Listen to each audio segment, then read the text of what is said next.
নদীদ্বয় বন্ধু এক আশার সাধারণ সম্পাদিকা এবং আমার সাথে যিনি আছেন সকলেরই পরিচিত এবং সকলেরই ভালোবাসার মানুষ, বিশিষ্ট চিকিৎসক ডক্টর রাজীব সিং। এবং তার আরো একটি নতুন পরিচয় যুক্ত হয়েছে, সেটি হচ্ছে বন্ধু এক আশার নবনির্বাচিত চেয়ারম্যান। আজ আমরা বন্ধু এক আশা নিয়ে কিছু কথা আপনাদের সাথে বলতে বসেছি। দীর্ঘ 15 বছর, 15টা বছর মানুষের পাশে থাকা মোটেও সহজ নয়। দীর্ঘ 15 বছর ধরে এক হয়ে একটা টিম হয়ে মানুষের পাশে পশ্চিমবঙ্গের বিভিন্ন প্রান্তে পৌঁছে গিয়ে আমরা চেষ্টা করেছি যে কোনো মুহূর্তে, যে কোনো বিপর্যয় হোক, যে কোনো প্রয়োজনে মানুষের পাশে থাকার সেই প্রয়োজনীয়তা আমরা উপলব্ধি করেছি এবং আমরা চেষ্টা করেছি মানুষের পাশে এই 15 বছর থাকার। এবং এই 15 বছরের চলার পথে প্রচুর মানুষ আমাদের পাশে থেকেছেন এবং তাদের জন্যই হয়তো আমরা পেরেছি এই দীর্ঘ 15 বছর বন্ধু এক আশাকে নিয়ে মানুষের পাশে থাকার। দুর্গাপুজো আসছে এবং তার সাথে আসছে আনন্দদান উৎসব। 15 বছরে পড়বে এবার আনন্দদান উৎসব বন্ধু এক আশা। কি এই আনন্দদান উৎসব? পশ্চিমবঙ্গের বিভিন্ন প্রান্তের প্রান্তিক অঞ্চলে পৌঁছে গিয়ে ছোট ছোট বাচ্চাদের জন্য নতুন জামা।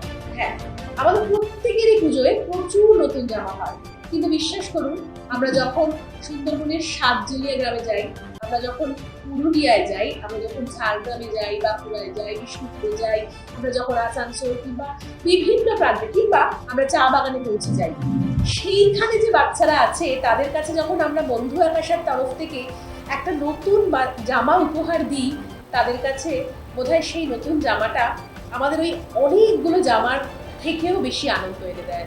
সেই আনন্দদান উৎসব বন্ধু এক আশা আবারও এইবার পালিত করতে চলেছে। ইতিমধ্যেই আমরা বাঁকুড়া, বিষ্ণুপুর, পুরুলিয়ায় বাচ্চাদের কাছে জামা পৌঁছে দিয়েছি, নতুন জামা। এবং আগামীতে আরো যে নামগুলো বললাম, অর্থাৎ সুন্দরবন থেকে একদম উত্তরবঙ্গের চা বাগানে থাকা শিশুদের কাছে নতুন জামা নিয়ে বন্ধু এক আশা আবারও পৌঁছে যাবে এই আনন্দদান উৎসবের মধ্যে দিয়ে। আর এবারে 15,000 বাচ্চাকে আমরা দেবো নতুন জামা।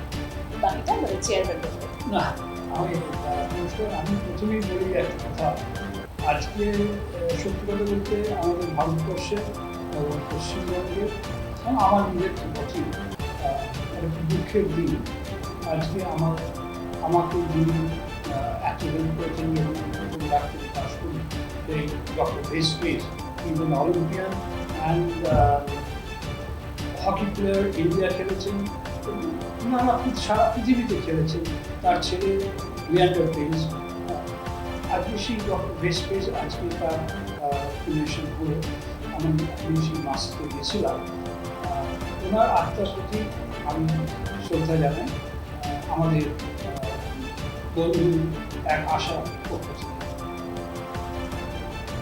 এখন আমি প্রথমেই বলবো যে আমাকে বলা হলো যে অর্গানাইজেশনের চেয়ারম্যান। আমি জীবনে প্রথম বলে চেয়ারম্যান হলাম, আমি জানি না, আরও অনেকে বলেছে। এখানে কেন বলেছে, কি বলেছে আমি জানি না। আমার অত ক্ষমতা নেই যে আমি চেয়ারম্যান হয়ে সঙ্গে সঙ্গে আমি একটা বন্ধু এক আশাকে প্রচুর হেল্প করতে পারবো। তবে হ্যাঁ, আমাকে যখন প্রথম সরকার এরা যখন আমাকে বললো যে আমরা এই করি, আমি এই করি, আমাদের এই অর্গানাইজেশন এই হচ্ছে, এবং তারপরে দেখলাম ওরা সত্যি সত্যি এত কিছু কাজ করছে যে যদি আমি এর মধ্যে একটু মাথা গলাতে পারি,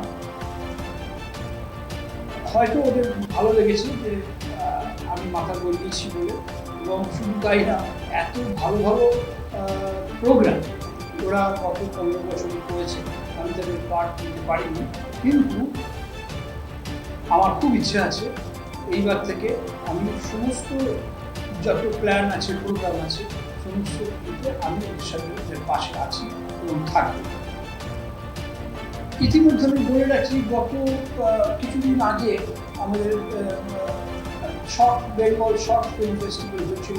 সেখানেও আমি প্রথম আমরা সবাই আমাদের এই অর্গানাইজেশন করা হয়েছিল এবং খুব সাকসেসফুল হয়েছিল।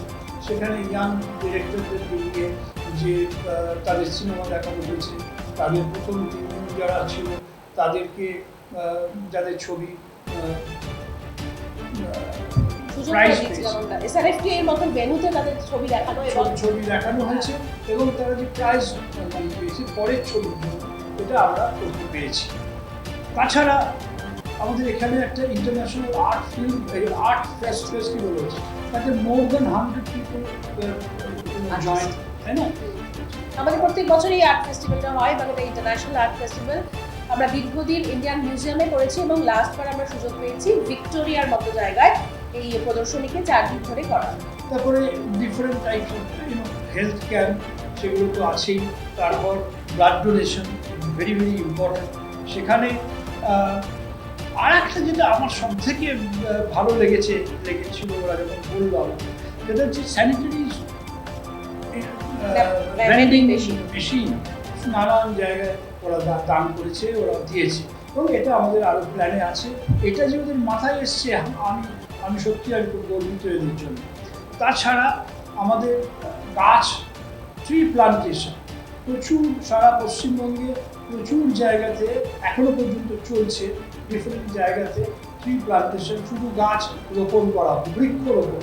এটা শুধু উৎসবের মধ্যে পড়ে না, এটা ডেইলি, আমাদের এটা ডেইলি এটা চলছে। যেটা আমরা এখন করতে যাচ্ছি এই পুজোর সময়,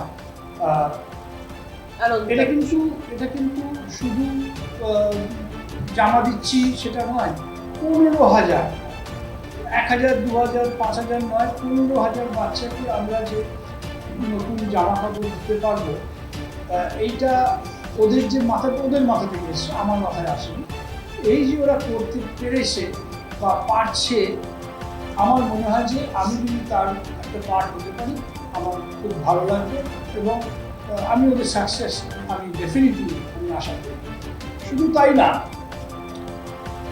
আমরা একটা রিসেন্টলি একটা প্রোগ্রাম করছি ঈশ্বরচন্দ্র বিদ্যাসাগরের জন্মদিনেতে। 27 সেপ্টেম্বর ওনার জন্মদিন, কিন্তু 27 সেপ্টেম্বরটা একটা প্রবলেম হয়েছে এবছর, ওটা পুজোর মধ্যে পড়েছে, যে জন্য 26 সেপ্টেম্বর আমরা পুজোর মধ্যে পড়েছি। মানে প্রত্যেক বছরই আমরা বিদ্যাসাগর যে স্কুলে করেছিলেন সেইখানে এবারে সেপ্টেম্বরের ফার্স্ট উইক বা সেকেন্ড উইকের মধ্যে একটা প্রোগ্রাম করবো, যেখানে নিয়ে আরো 500, মানে ওই স্কুলে আমরা অ্যাকচুয়ালি 3 থেকে 10 বছরের বাচ্চাদের যাবে, যেখানে ঈশ্বরচন্দ্র বিদ্যাসাগর পড়িয়েছে সেই স্কুলেতে, সেই বীরসিংহ গ্রামেতে, সেখানে আমরা একটা প্রোগ্রাম করছি। এবং শুধু তাই না, আমি রিকোয়েস্ট করেছি, এখন দেখা যাক ওখানকার যিনি লোকাল এমপি আছেন ওনাকে রিকোয়েস্ট করেছি আসার জন্য, প্লাস আরও যারা আছেন তারা অনেক শ্রদ্ধেয় মানুষ, তাদেরকে আমরা রিকোয়েস্ট করেছি যদি আমরা করতে পারি। আমার তো মনে হয় যে আমরা ঈশ্বরচন্দ্র বিদ্যাসাগরের আমার চেষ্টা করবো বই খাতাও দিতে, যে ওইটাকে যদি আমরা সাকসেস করতে পারি, আমার মনে হয় যে আমরা কিছু একটা করলাম বাচ্চাদের জন্য, কিছু একটা করলাম। বলো আর কি যেটা বলার, আরো অনেক কর্মকাণ্ড আছে। আর যে বিশেষ কথাটা বললেন, এমপি পরিচয় নয়, আমাদের সকলের বাংলার প্রিয় অভিনেতা দেবকে উনি অবশ্যই বলেছেন এবং তার একটা আশার সম্ভাবনা আছে, কারণ রাজীবদার কথা খুব একটা কেউ ফেলতে পারে না, সেটার অভিজ্ঞতা আমাদের বহুদিনের আছে। কারণ রাজীবদা সেই অটল বিহারী বাজপেয়ী থেকে, জ্যোতি বসু থেকে, আমাদের পরিচিত সকলের ভালোবাসার মানুষ অপর্ণা সেন থেকে, ঋতুপর্ণা থেকে, প্রসেনজিৎ থেকে, প্রিয়াঙ্কা চোপড়া থেকে, দেব অবধি, এই প্রত্যেকটি মানুষেরই চিকিৎসক। এবং আমরা দেখেছি কৌশিক গাঙ্গুলিও আছেন এবং আরো অনেক সমাজের বিশিষ্ট মানুষ আছেন। এবং আমরা দেখেছি রাজীবদা যখন কাউকে কিছু বলেন তারা আমাদের পাশে অবশ্যই থাকেন। তো এবারও হয়তো সম্ভাবনা আছে দেবের পাশে। এরকম একটা ভালো কাজে বাচ্চাদের জন্য বীরসিংহ গ্রামে বিদ্যাসাগর স্কুলে আমরা নতুন জামা পৌঁছে দেবো এবং আগেও দিয়েছি আমরা। এছাড়াও সারা পশ্চিমবঙ্গ জুড়ে এই কর্মকাণ্ড আমাদের চলবে। আনন্দদান উৎসব 2025। আমার একটা এখানে বক্তব্য আছে, যেটা আমি এখনো পর্যন্ত কাউকে বলিনি, আজকে আমি এখন সবাই সামনে বলছি। প্রীতম আছে, আমি প্রীতমকে এবং নুপুর এবং সবাইকেই আমি বলছি, এই যে ঈশ্বরচন্দ্র বিদ্যাসাগরের স্কুলেতে যেটা আমি করবো, আমরা করবো, সেখানে এখন সেই আমরা পড়েছি ছোটবেলা ওই লাল চোখি বই, বিদ্যাসাগরের লেখা শুভশ্রী, সেই বইটা আমি ওদেরকে রিকোয়েস্ট করবো যে আমি নতুন করে প্রিন্ট করে যদি ওইখানে বাচ্চাদেরকে যদি আমরা দিতে পারি, আমি চেষ্টা করছি সেটা। আমি কথা দিতে পারছি না যে কতটা কিছুটা না না, এটা আমরা কথা দিতেই পারি। রাজীব দা বলেছে মানে এটা আমরা কথা দিলাম না, বন্ধু আকাশের তরফ থেকে। পারমিশন না না, কিছু পারমিশন লাগে না। আমার এটা নতুন একটা কিছু করার আমার খুব ইচ্ছে, যে কারণ আজকালকার দিনে আমার মনে হয় না যে আপনারা ওই বইটি স্কুলে লাল চুটি দিয়ে করেছেন, তাই না? কি তুমি করেছো? না না, সত্যি না, সেটা বন্ধ হয়ে গেছে প্র্যাকটিক্যালি, কিন্তু ওইটা পর্যন্ত আমরা মানুষ হয়েছি। তবে আমি রাজীব দাকে এটা বলি, রাজীব দা যেহেতু সবার সামনে বললেন, এই বর্ণ পরিচয় কিন্তু আমরা 26শে সেপ্টেম্বর বহু বাচ্চার হাতে তুলে দিই। এখানে আমাদের অনেকেই আছে ক্যামেরার ব্যাকে, যারা জানে রাস্তায় যে বাচ্চারা থাকে তাদের হাতে আমরা দীর্ঘদিন 26শে সেপ্টেম্বর বন্ধু আকাশের তরফ থেকে বর্ণ পরিচয় তুলে দিয়েছি। এবং এরপরেও কারণ ওই বইটার সাথে হয়তো অনেকেই অপরিচিত, এবং যারা পরিচিত ছিল তারাও হয়তো আর সেই বইটা বাড়িতে নেই।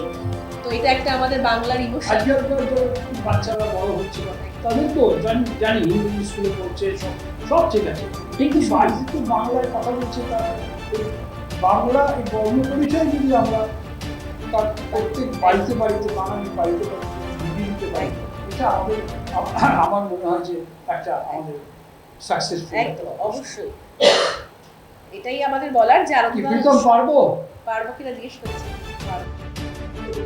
হ্যাঁ, মানে মোটামুটি পরপর যে শিডিউলটা আছে, আমরা বাঁকুড়া, বিষ্ণুপুর, পুরুলিয়া এগুলো অলরেডি বাচ্চাদের জামা দিয়ে দিয়েছি। এরপর আমাদের আগামীতে হুগলি আছে, আসানসোল আছে, সুন্দরবন আছে, আমাদের হুগলি ত্রিবেণীতেই আমরা যাই। তাছাড়া আমাদের আমরা চা বাগানটার চেষ্টা করি যে দুর্গাপুজোর টাইমটা পুরো এই দিকটা থাকতে, এবং চা বাগানটা আমরা কালী পুজোর আগে যাই, কারণ কালী পুজো আমাদের খুব বড় একটা ফেস্টিভ্যাল। তো নর্থ বেঙ্গলটা আমরা কালী পুজোর আগে বাচ্চাদের পৌঁছে দিই। ঝাড়গ্রাম আছে, এছাড়া নদিয়া আছে, আরো মানে মোটামুটি সব, মেদিনীপুর আছে, সব রকম ডিস্ট্রিক্টেই আমরা পৌঁছে যাই। এবং চেষ্টা 15,000 বাচ্চা, বুঝতেই পারছেন অনেক সংখ্যাটা অনেক বেশি। তবে আমরা যেটা স্পেসিফিক্যালি চেষ্টা করি যে বাচ্চাগুলোর কাছে আমরা যাই তাদের কাছে কন্টিনিউ প্রত্যেক বছর যাওয়া, তাহলে সেই বাচ্চাদের সাথে বন্ধু আকাশের একটা আলাদা বন্ডিং তৈরি হয়, এবং সেও কোথাও গিয়ে একটা অপেক্ষা করে যে দুর্গাপুজো আসছে মানে বন্ধু আকাশে আসবে, তার কাছে একটা জামা নিয়ে। সেটা হয়তো আমাদের কাছে, এটা আমাদের একটা খুব শেখারও ব্যাপার। শহরে থাকা মানুষের কাছে একটা জামার হয়তো কোনোই মূল্য নেই, কিন্তু ওই বাচ্চাটার কাছে আমি এখনো পর্যন্ত আমাদের বাড়িতে আমার মেয়ে বা নাতি বা নাতনি তাদেরকে পুজোর আগে একটা নতুন জামা কিনতে পারি। হ্যাঁ, সো আমরা চাই তাদের যে সেই আনন্দটা, আমরা ভাগ বসাচ্ছি না, কিন্তু তাদের এই আনন্দ আমরাও সামনে আমরা সামনে নিতে পারি, এবং তাদের হাসি ফোটাতে পারি, সেটাই আমাদের। একদম। এবং আমরা বলে রাখি যে মহামারী এসেছিল, সেই মহামারী 2019 সালে যে বাচ্চাটি বন্ধু আকাশের তরফ থেকে জামা পেয়েছিল, 2020-তে হাজারো সমস্যাকে কিন্তু আমরা উপেক্ষা করে সেই বাচ্চাটার হাতে কিন্তু নতুন জামা পৌঁছে দিয়েছিলাম। সেটা সুন্দরবনের সাতজেলিয়া, অর্থাৎ একদম বাংলাদেশ বর্ডারের লাস্ট গ্রাম হোক, কিংবা নর্থ বেঙ্গল হোক, কিংবা পুরুলিয়া হোক, বাঁকুড়া, বিষ্ণুপুর, দীঘা হোক, কি টেরাকোটার গ্রাম হোক, সব বাচ্চাই কিন্তু